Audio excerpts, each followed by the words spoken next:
الساعة وما تخرج من ثمرات من أكمامها وما تحمل من أنثى ولا تضع إلا بعلمه ويوم يناديهم أين شركائي قالوا آذناك ما منا من شهيد وضل عنهم ما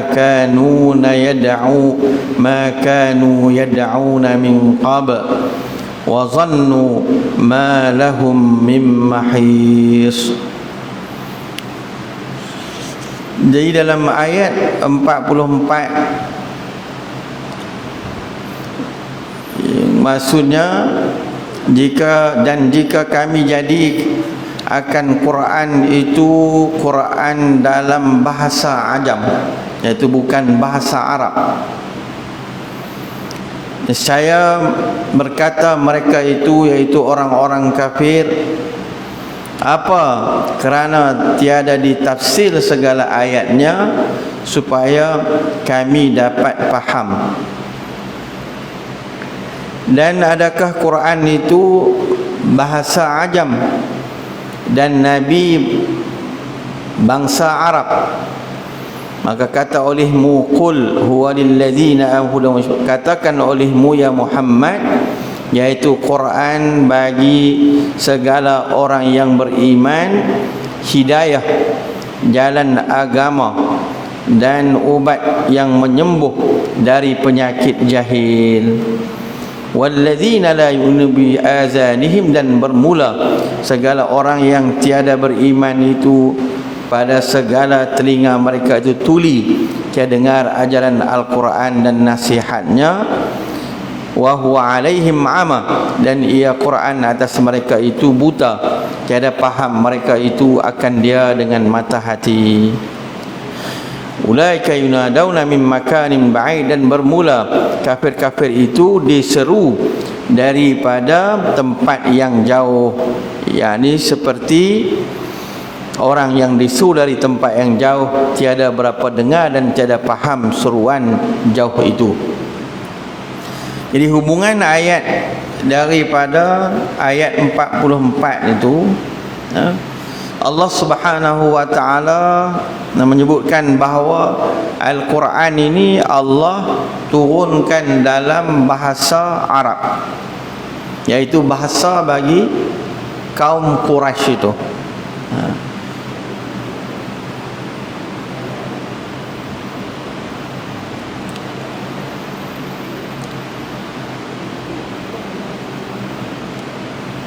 Lalu mereka kata, kalaulah sekiranya Al-Quran itu dia turun dalam bahasa selain daripada bahasa Arab, turun dalam bahasa Ibrani ke bahasa yang bukan bahasa orang Arab,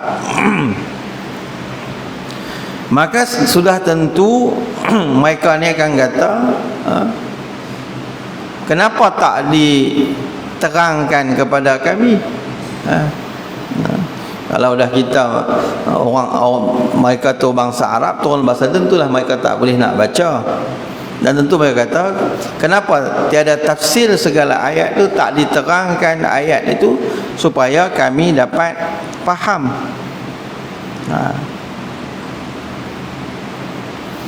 Jadi Allah Subhanahu wa ta'ala memberi jawapan kepada dakwaan orang kafir yang mengatakan, kenapa tidak diturunkan dalam bahasa Arab ini, sedangkan kalau Al-Quran dibawa dalam bahasa asing, kiralah bahasa orang Ibrani ni, bahasa orang Bani Israel, tentu mereka akan kata pula, mengapa tak dijelaskan kepada kami ayat-ayat dah? Jadi Allah Subhanahu wa ta'ala menyuruh, memerintah Rasulullah sallallahu alaihi wasallam untuk mengingatkan mereka, qul huwa lilladzina amanu hudan wa shifa, bahwa Al-Quran itu petunjuk. Katakan olehmu ya Muhammad, Al-Quran itu bagi segala orang yang beriman adalah petunjuk jalan agama. orang yang beriman. Dan ubat yang menyembuh daripada segala penyakit jahil. Ada tu para ulama yang mentafsirkan ayat ini mengatakan bahawa fungsi Al-Quran ni, yang pertama, Al-Quran sebagai petunjuk, hudan.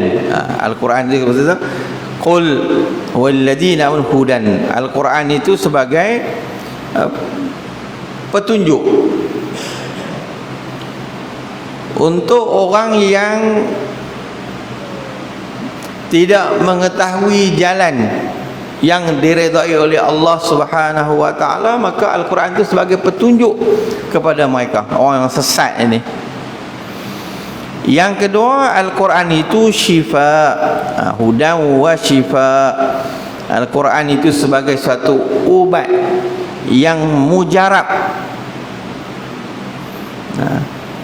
bagi orang-orang yang hatinya masih ragu-ragu,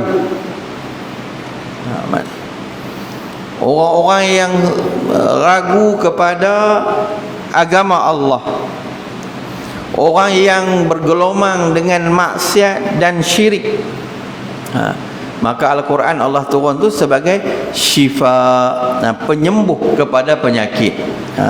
Dalam tafsir dia kata penyakit jahil, mana penyakit jahil, penyakit syirik, penyakit maksiat, semua jenis-jenis ni adalah penawar.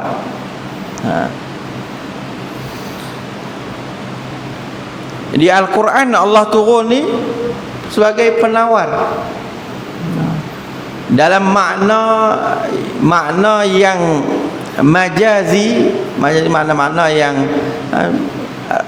bahasa Arab kata majazi, yang mana yang sebaliknya, Al-Quran itu penawar bagi hati-hati orang yang lalai, orang yang bergelomang dengan maksiat, orang yang terlibat dengan syirik.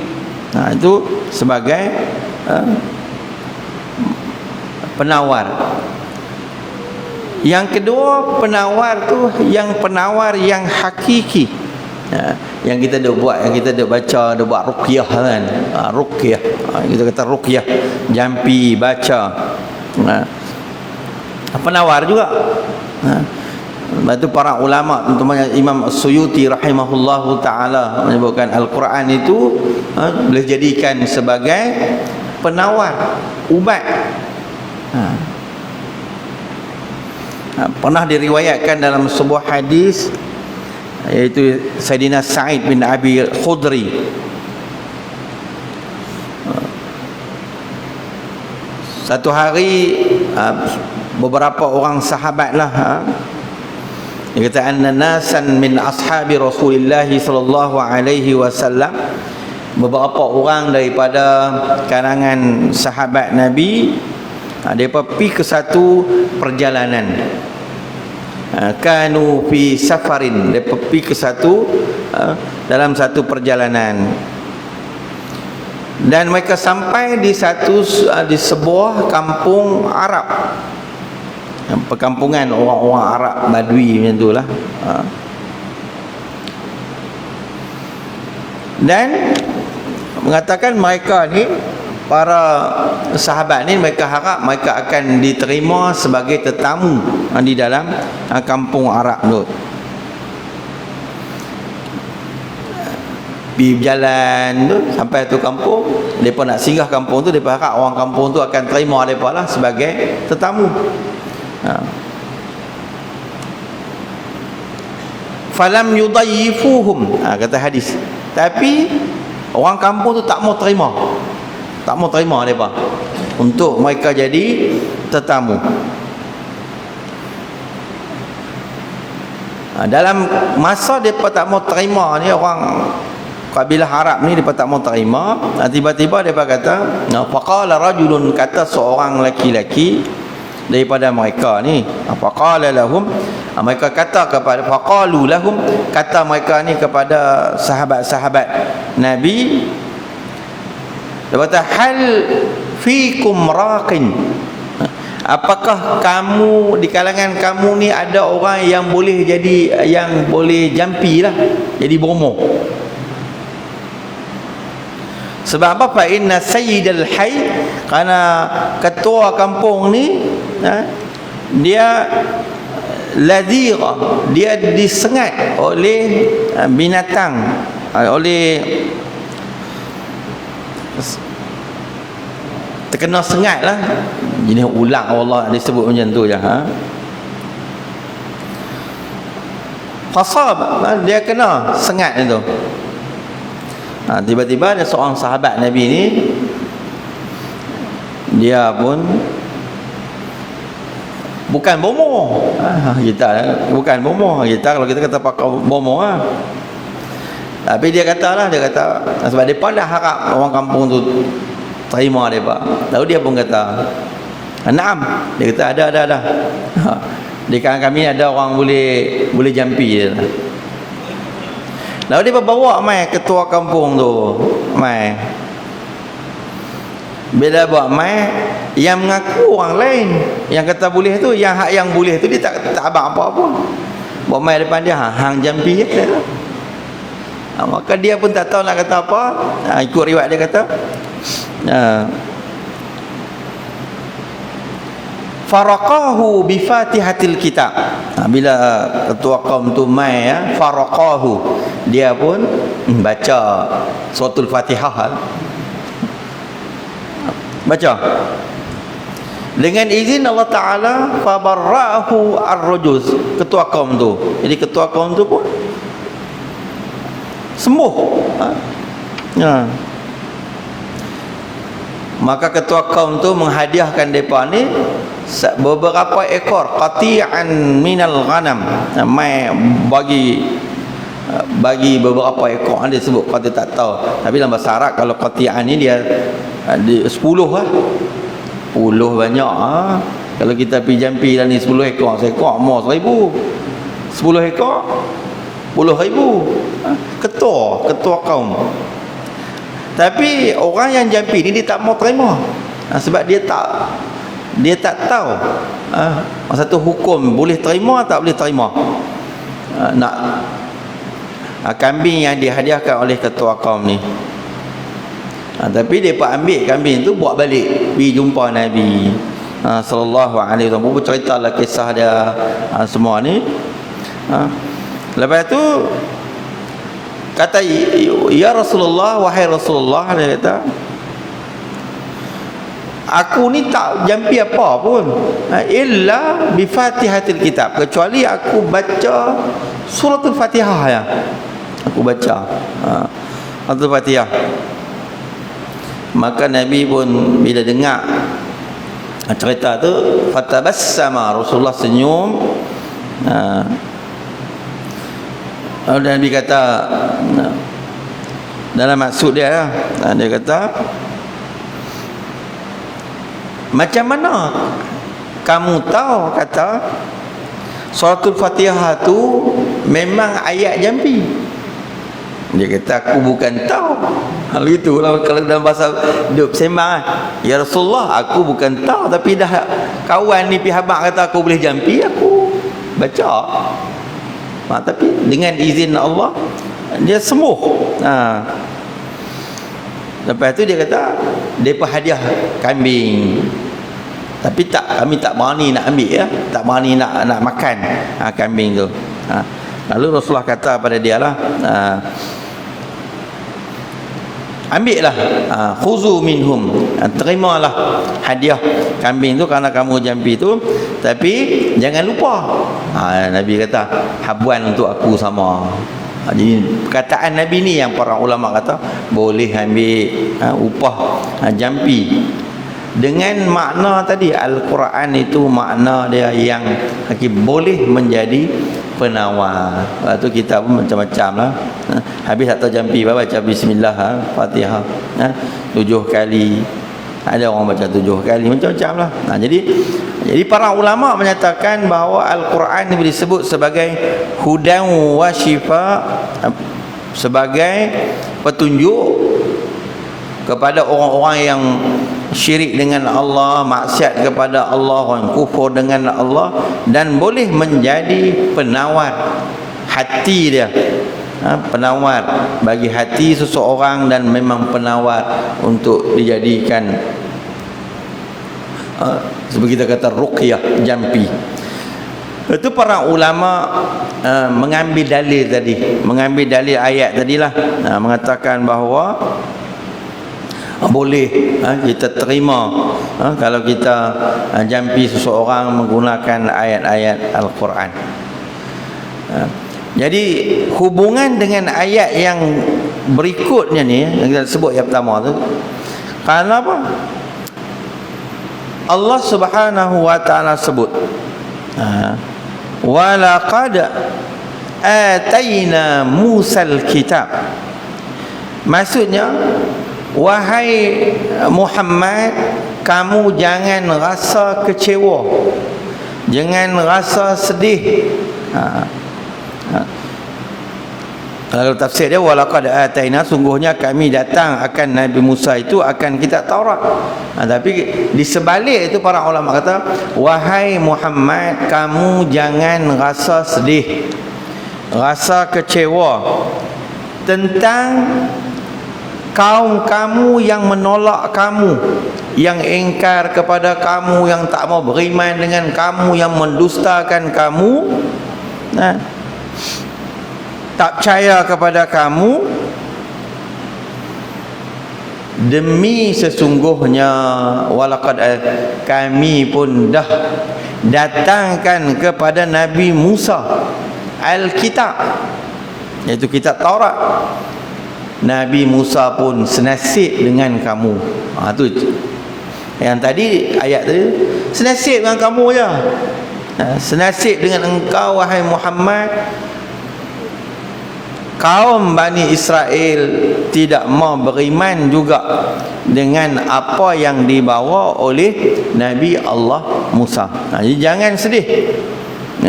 Jadi ayat ini sebagai satu ayat yang menenangkan hati Nabi. Bila mana ayat yang dibacakan Rasulullah, Al-Quran dibaca, ditolak oleh orang-orang Arab dengan pelbagai dalih, dengan pelbagai hujah alasan, maka Allah nak memujuk Nabi. Allah kata, Nabi Musa, Nabi yang mendahului kamu, telah diberikan kitab Taurat, Musal kitab, akan kitab Taurat, fakhtulifa fihi, maka bersalahan orang padanya, setengah membenarkan dan setengah dustakan, seperti Quran jua. Jadi kamu jangan sedih bila orang-orang Arab menolak kamu. Jadi kamu kena ingat, sebagaimana Nabi Musa Allah berikan dengan kitab Taurat, datangkan kitab Taurat, dibacakan kitab Taurat kepada kaum Bani Israel. Mereka pun sama, ada yang beriman, ada yang tak mau beriman. Jadi berdasarkan ini, kata para ulama, cabaran yang diterima oleh para nabi ini, semua cabaran dia sangat besar. Dan mereka ni, kalau kita baca sejarah para nabi ini, Allah perintahkan para nabi ini bukan mai berdepan berdakwah dengan orang-orang yang tak ada kedudukan dalam sebuah negara tu. Bukan dia mai jumpa orang-orang miskin, pergi jumpa orang-orang yang hamba. Tapi semua nabi, cuba kita tengok, mereka terpaksa berdepan dengan pemimpin-pemimpin sebuah kerajaan.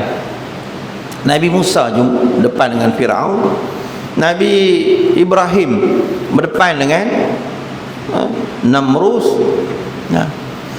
Nabi Lut depan dengan ketua kaum, walaupun tak disebutkan dalam sejarah ni secara detailnya, dalam Al-Quran tak sebut, tapi sebenarnya Nabi Lut berdepan dengan pemimpin-pemimpin dan ketua-ketua kaum pada masa tu, ketua-ketua kaum. Sebab tu mereka boleh buat ikut suka je, boleh kenakan peraturan yang mereka ikut suka, buat undang-undang. Orang lelaki-lelaki hidup secara homoseksual. Sebab mereka adalah pemimpin bagi zaman itu. Semua Nabi mai berdepan dengan mereka ni. Jadi tak heran bila mai berdepan dengan ketua-ketua, pemimpin-pemimpin, pemuka-pemuka di kalangan kaum ini, tentulah cabaran dia cabaran yang besar. Nak runtuh sebuah kezaliman, nak runtuh sebuah maksiatan, kemusyrikan, ini suatu perjuangan yang besar. Nabi Ibrahim bertemu dengan lawan yang pertama dengan bapa dia sendiri, kemudian dengan raja yang zalim pada masa itu. Nabi SAW berdepan dengan pemimpin-pemimpin Arab Quraisy yang memimpin negeri Mekah pada masa itu. Jadi kata Allah mengingatkan Nabi, walaqad ataina Musal kitab, Musa telah diberikan kitab. Sama sahaja penerimaan orang-orang Bani Israil. Tulifa fih, maka bersalahan orang padanya, setengah membenarkan dan setengah dusta, seperti Quran juga.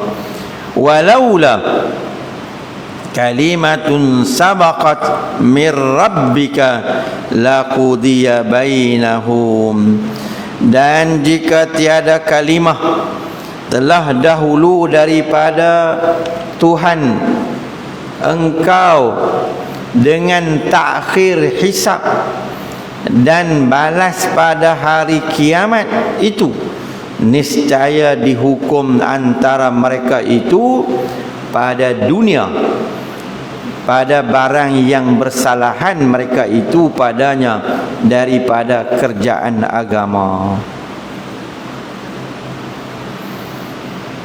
Maksudnya, kalaulah tidak kerana Allah telah menetapkan hukuman, ditangguhkan hukuman azab kepada kaum Quraisy itu. Sebab salah satu daripada rahmat yang Allah bagi kepada Nabi kita Muhammad ni, Allah tangguhkan azab dia, tak turun azab sebagaimana kaum-kaum yang sebelum itu. Umat Nabi Nuh, bila mereka tak mau beriman dengan Nabi Nuh, Allah tenggelamkan mereka. Kaum Lut tak mau beriman, tenggelam. Kaum Ad tak mau beriman dengan Nabi Hud. Ini kisah yang berlaku di Yaman, dekat Hadramaut. Allah matikan mereka. Kaum Nabi Saleh, Allah matikan mereka. Semua Nabi-Nabi sebelum ni, bila kaum tu tak mau beriman, tapi Allah kata laula, kalaulah tidak kerana hukuman azab itu telah ditetapkan, Allah tangguhkan azab bagi umat Nabi ini, sudah tentulah akan dijatuhkan hukuman azab dengan serta merta. Laqudiya bainahum, Allah akan jatuhkan azab. Jadi dia kata takhir hisab dan hukuman itu tetap ada, iaitu dibalas pada hari kiamat nanti. Jika tidak, niscayalah mereka itu akan dihukum di dunia. Jadi kita duk baca dalam kisah Bani orang-orang Quraisy ni, tak ada yang dihukum dengan hukuman-hukuman sebagaimana hukuman yang dilakukan oleh Allah Subhanahu wa taala terhadap kaum-kaum umat-umat Nabi sebelum tu. Kalau ada pun mereka yang dihukum mati dalam peperangan saja. Itu dalam peperangan Uhud, dalam peperangan Badar, dalam peperangan Khandaq, dalam peperangan itu. Wa innahum la fi syakkim minhu murib, dan bahawa mereka itu kafir-kafir itu sungguh pada syak daripada Quran itu yang sangat-sangat syak. Innahum lafi, Allah kata, sungguhnya mereka ni sangat-sangat tak percaya kepada Al-Quran ini, yakni mereka itu dusta dengan Quran, dikata bukan kalamullah diturun pada an-nabi, hanya nabi perbuat daripada dirinya atau syair atau sihir. Innahum, mereka ni sangat-sangat meragui, mereka tak percaya pada Al-Quran. Kata Quran ni mai daripada Allah Subhanahu wa taala. Quran ni bukan kalamullah, tapi Quran ni adalah kalam nabi, nabi yang reka, nabi yang buat, nabi yang baca, nabi yang buat, nabi sendiri yang mereka ayat ini, ataupun ini adalah syair-syair yang dihafal oleh nabi daripada syair-syair orang dulu, ataupun ayat-ayat ini merupakan ayat-ayat sihir.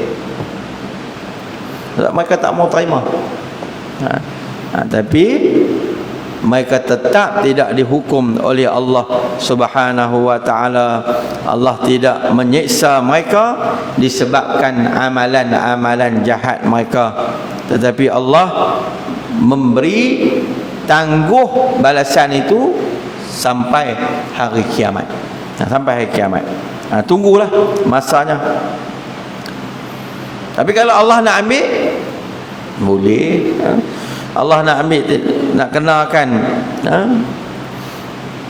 Allah nak jatuhkan hukuman, Allah boleh. Tapi Allah bagi tempoh, bagi tempoh. Contoh kata para ulama, ketika Nabi Allah Musa berdepan dengan Fir'aun dalam kisah berlawan sihir, lepas dah lawan ternyata Fir'aun kalah. Tukang-tukang sihir dia kalah. Allah boleh musnahkan masa tu juga. Allah boleh musnahkan mereka, nak tenggelam ke, nak bagi runtuh istana dia ke, semua.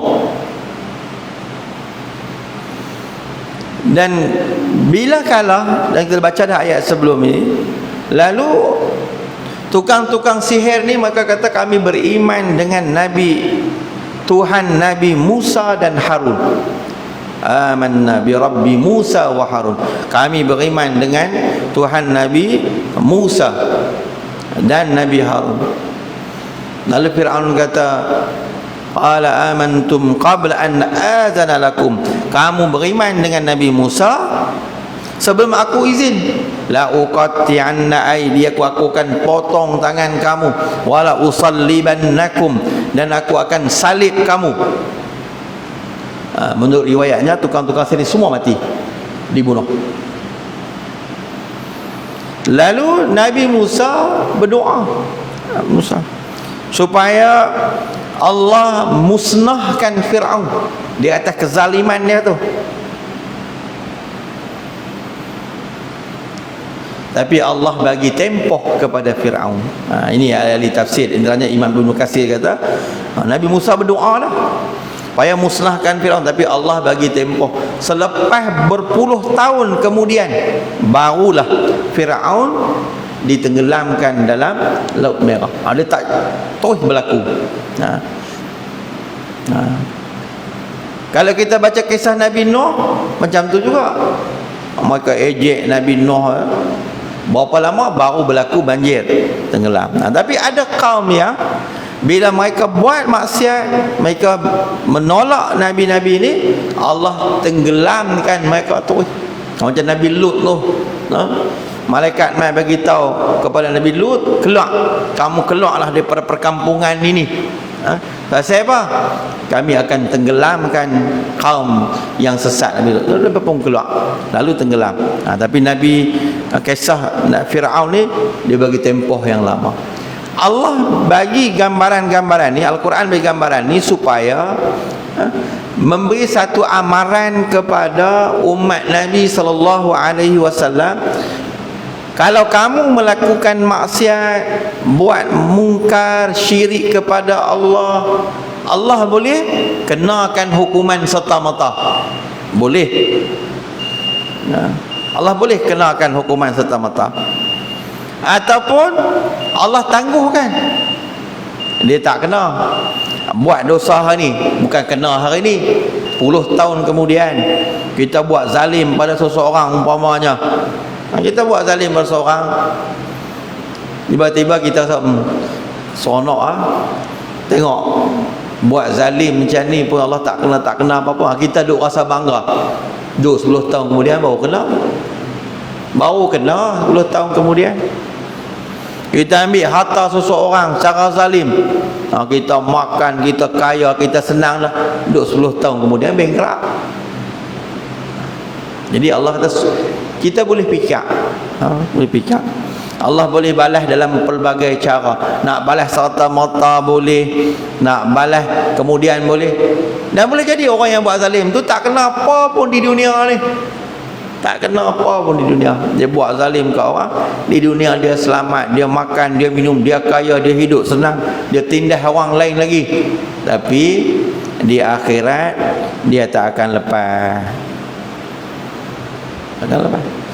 Sebab itu dalam tafsir, ahli-ahli tafsir menyatakan orang-orang yang melakukan zalim ataupun pemerintah-pemerintah yang diktator, zalim ini, kadang-kadang Allah bagi umur yang panjang.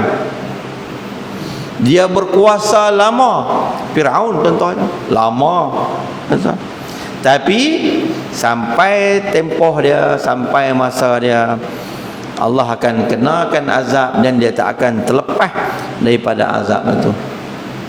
Dan ada yang Allah lepaskan zaliman dia di dunia tak kena, tapi di akhirat tunggu tetap kena. Jadi ini Allah mengingatkan kita tentang kezaliman, kejahatan, maksiat yang kita buat akan kena juga. Satu masa tetap Allah akan bagi balasan. Kemudiannya Allah sebut ayat selepas itu, man amila salihan fali nafsih, barang siapa yang mengerja amal yang salih, yakni yang fardu, yang sunat, maka bagi dirinya amalan itu manfaat. Siapa yang mengerjakan amal saleh, maka faedahnya akan terpulang kepada dirinya sendiri. Fali nafsih, itu bagi dirinya amalan itu, maknanya manfaat itu akan balik kepada dirinya. Wa man asaa fa 'alaiha, dan barang siapa mengerjakan kejahatannya, iaitu kejahatan maksiat, maka atas dirinya mudarat maksiat itu. Siapa yang buat maksiat, kejahatan, maka bahaya itu akan menimpa dirinya. Wa ma rabbuka bizallamil abid, dan tiada Tuhan engkau dengan empunya zalim bagi segala hambanya. Maksudnya Tuhan sekali-kali tidak akan berlaku zalim kepada hamba-hambanya. Bila jemah dia jadi itu, tiada Tuhan engkau dengan empunyanya zalim bagi segala hambanya. Allah Ta'ala yang sifat adil, dia tidak akan melakukan kezaliman. Seterusnya sambung ayat. Ini juzuk yang baru, juzuk yang ke-25. Ilaihi yuraddi ilmus sa'ah wa ma takhruju min samaratin min akmamiha wa ma tahmilu min unsa wa la tada'u illa bi'ilmihi wa yawma yunadihim aina syurakai qalu azannaka ma minna min syahid. Ilaihi yuraddi ilmu sa'ah, kepada Allah Subhanahu wa ta'ala jua dikembali pengetahuan hari kiamat. Allah jua yang mengetahui bila masanya datang kiamat ni. Nah,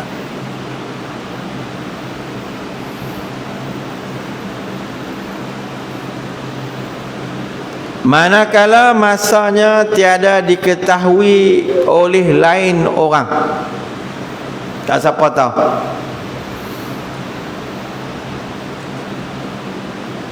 Dan tiada keluar daripada segala bunga daripada kuntum-kuntumnya, dan tiada bunting seseorang daripada perempuan, dan tiada beranak ia melainkan dengan pengetahuan Allah Subhanahu wa ta'ala.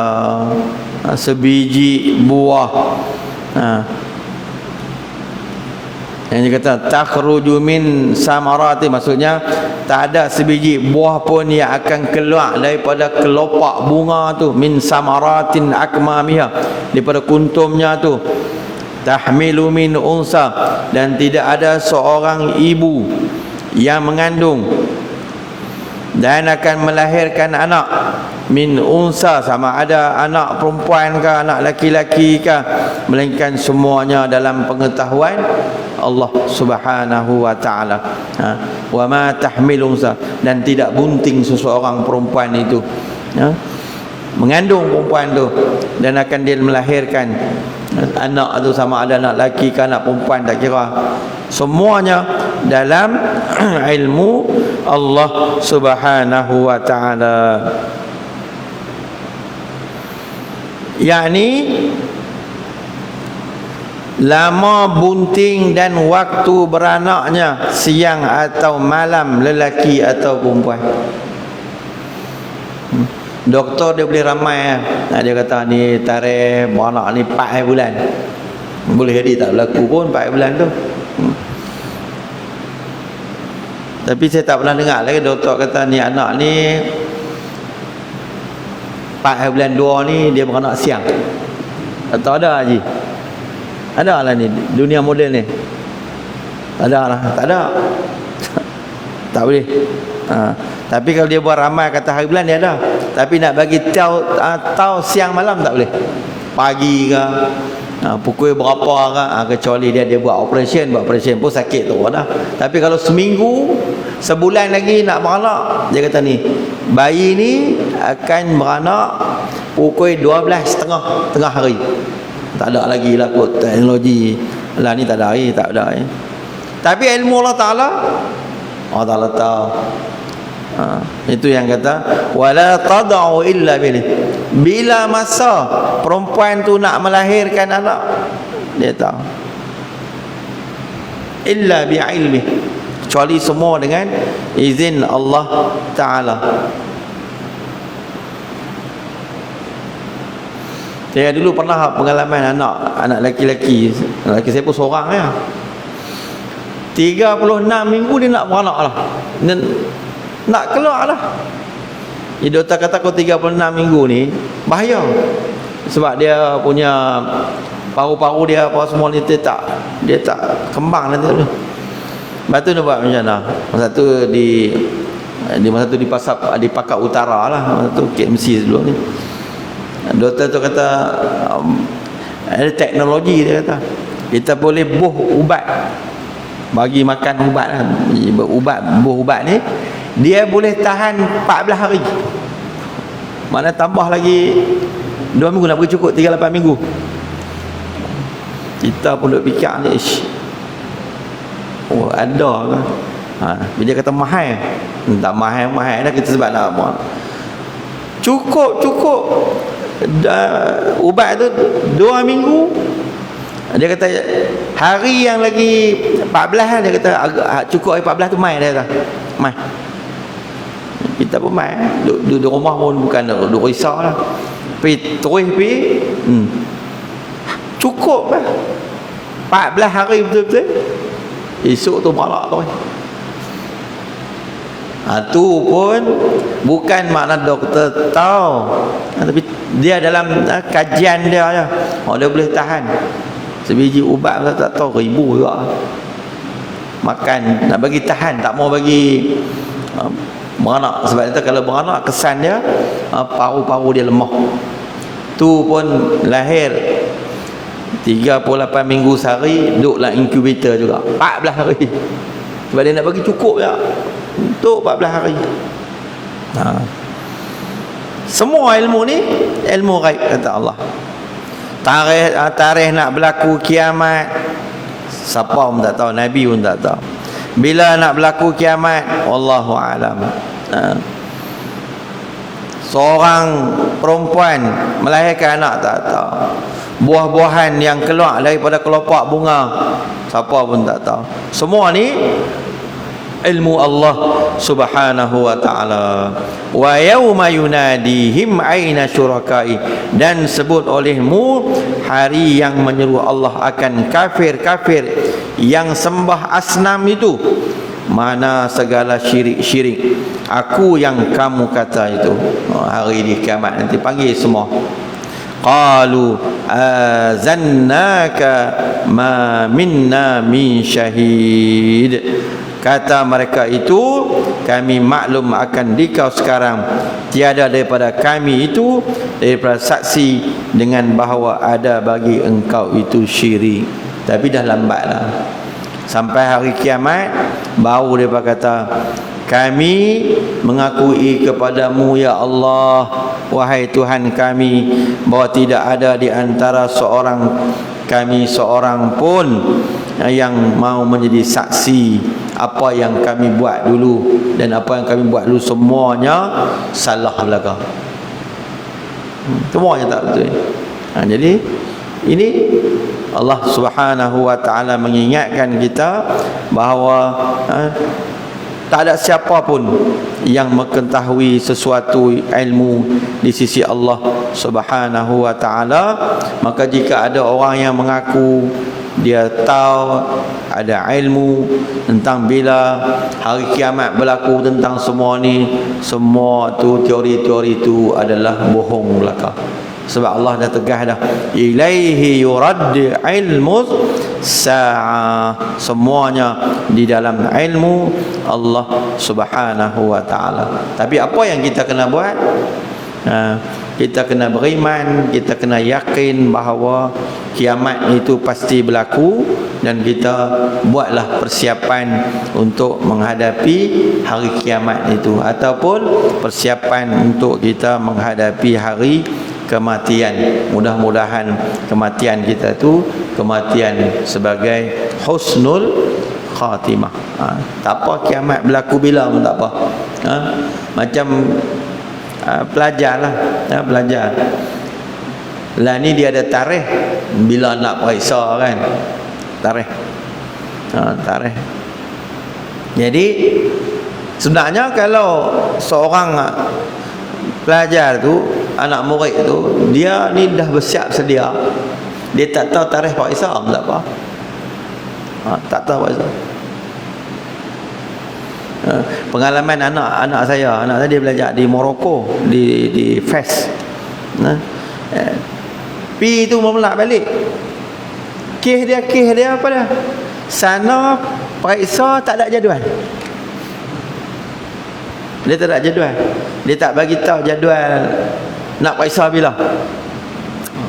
Dia punya universiti nama Universiti Al-Qurawiyin. Dia tak ada jadual. Jadi pi mula-mula tu depa mengaji 7 subjek. Tak ada jadual dan tak bagi tahu hari ni nak periksa apa. Pi hari ni pensyarah kata kita akan periksa subjek ni.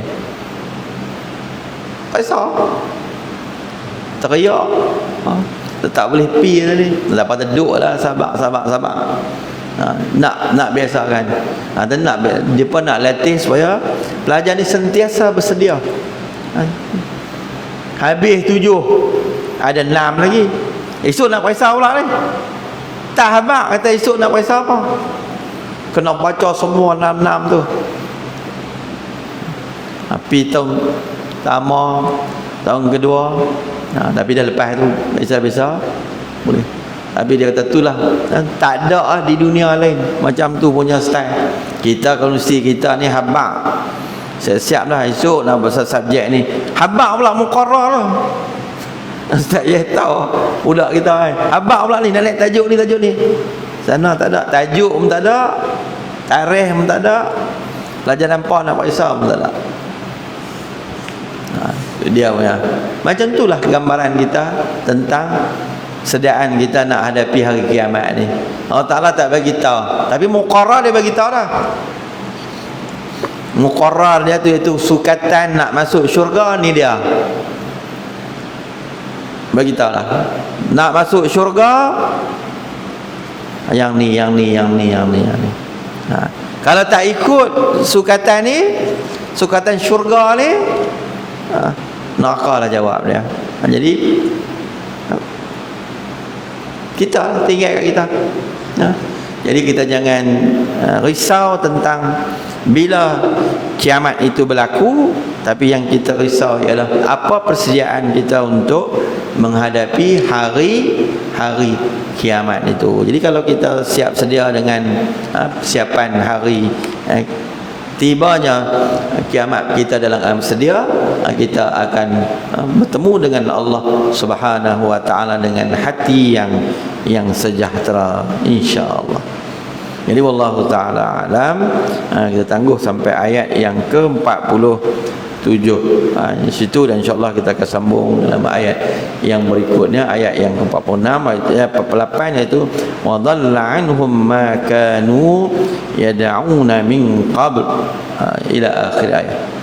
Wallahu taala alam. Al-Fatihah. A'udzu billahi minasy syaithanir rajim. Bismillahirrahmanirrahim. Alhamdulillahi rabbil alamin. Ar-Rahmanir Rahim. Maliki yaumiddin. Iyyaka na'budu wa iyyaka nasta'in. Ihdinas siratal mustaqim. Siratal ladzina an'amta 'alaihim ghairil maghdubi 'alaihim waladdallin. Bismillahirrahmanirrahim. Alhamdulillahi rabbil alamin. Wassalatu wassalamu ala asyrafil mursalin sayyidina Muhammad wa ala alihi wa sahbihi ajma'in. Allahumma inna nas'aluka ridhaka wal jannah wa na'udzubika min sakhatika wan nar. Allahumma innaka 'afuwun tuhibbul 'afwa fa'fu 'anna wa 'an walidina wa 'an jami'il muslimin al muslimin rahmatika ya arhamar rahimin. Allahumma inna nas'aluka 'ilman nafi'a wa rizqan thayyiban wa 'amalan mutaqabbala. Wa sallallahu ala sayyidina Muhammad wa ala alihi wa sahbihi ajma'in. Walhamdulillahi rabbil alamin. Qabbalallahu minkum.